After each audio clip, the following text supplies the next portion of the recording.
Hello, this is Hagorian Thunder, coming to you directly from my safe house in Liberty City. I've been trying to live the dream since I arrived here in America, but this country is even more uncaring than the one that I came from.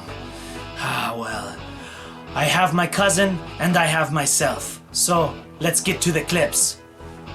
Last summer, gamers worldwide were waiting in anticipation for Grand Theft Auto 4's 7th fall release. To our dismay, the game was pushed back to late April 08, giving the crew at Rockstar North an additional 6 to 7 months to refine their product. Work that was much needed, as by July 07 there was still no official in-game footage available to the public. So was it worth the wait? Sweet Jesus, yes. For the first time in gaming history with the Grand Theft Auto franchise, Rockstar has no exclusivity deal with either Sony or Microsoft, meaning that the game launched for both next-gen systems simultaneously. The game also knocked Halo 3 off of its pedestal for the title of most copies sold on launch day, an event that hardly surprised many critics in the gaming world.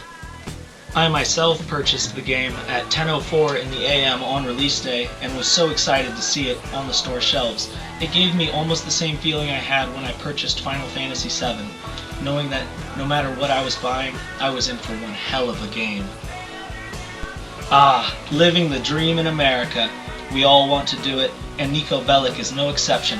Being from Eastern European descent, Niko has led a hard life. In the old country, he did all manner of illegal activities. But here, in the land of opportunity, things are going to be different. But things are only going to get worse before they get better.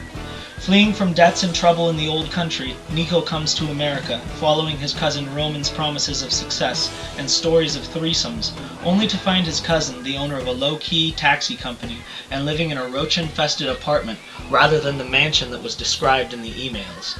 To make matters worse, Roman is deep in debt to a Russian loan shark named Vlad. You know that can't be good. Fear that these men may take everything away from Roman and himself drives Niko to do any kind of work he can find to pay his cousin's debts, as well as put money in his own pocket.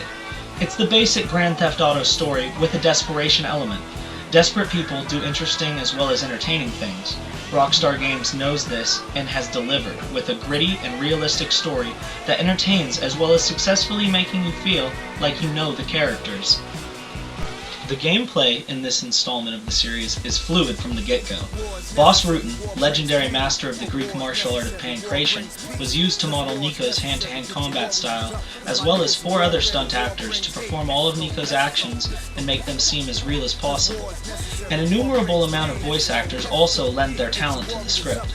Just the ability to go down and see a CGI Cat Williams or Ricky Gervais do their routine down at the Split Sides Comedy Club in Algonquin is entertainment enough to speak for the game's voice acting. But here are a few of my favorite lines from the game. And yeah, of course, love that. Love it. I mean, I am no chubby chicks, but if I was, I'd queer.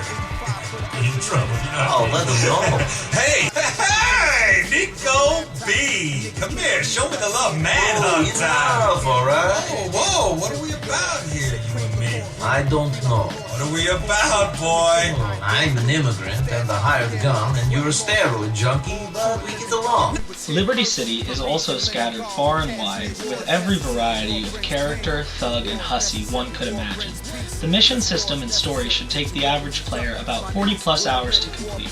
And if that's not enough for you, there are all manner of side quests to complete, whether it's driving for the local family cab business or stealing cars for Brucey down at the docks. The money is good and plentiful for anyone willing to do cutthroat work. While moving about the city, you have the traditional ability to jack cars, as well as hotwire them. But new elements of public transportation have been added to the game and are very user-friendly in this massive urban cityscape.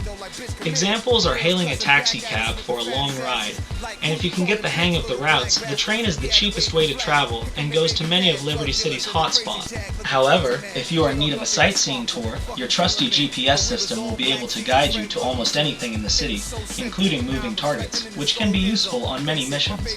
The gunplay in this installment is like Gears of War and Uncharted Drake's Fortune meets San Andreas, and it plays out quite well, allowing the player to fight much more tactically than in previous editions.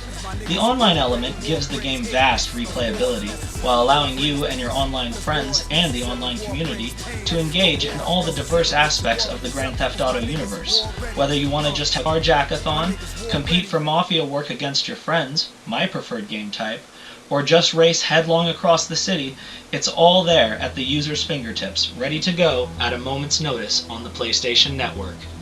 The musical selections of Liberty City's cars and clubs are wide-ranging, from pop to more eclectic tastes. I prefer to listen to Liberty Rock Radio, which seems to feature the game's official soundtrack, but there's a little bit of everything on the radio for everyone, and if you end up missing the old country, Vladivostok FM is just a click away. So what remains to be said? As always, Grand Theft Auto is the same massive sandbox game that allows you to feed your innermost desires among the criminal underworld. But this edition seems to take a new immersive approach, involving family, relationships, cell phones, and even the internet, where you'll have an inbox to get email.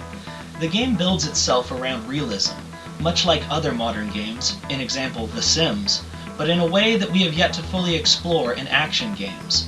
Honestly, I am not surprised that the game was delayed for an additional 6 months, and I just want to take a second to thank the programmers for all their patience with this project. Rockstar has delivered yet again, and I'm not the only one who will tell you so. The public has proven it by making it the most purchased game on release day in world history. Of all the bones to pick, only one had enough meat, and that was in the game's somewhat predictable plot twists. But these were easy to overlook thanks to an awesome cast of voice actors. The game's mission system is just plain fun, and even has various points where killing or helping people will make a difference in the story, lending even more to the game's replayability.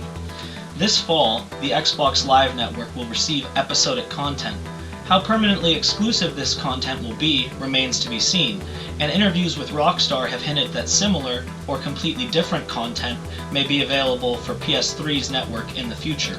All in all, even though I've already completed the game, the future is still looking bright in Liberty City, and that's why this game scores a 9 out of 10 on its PS3 format.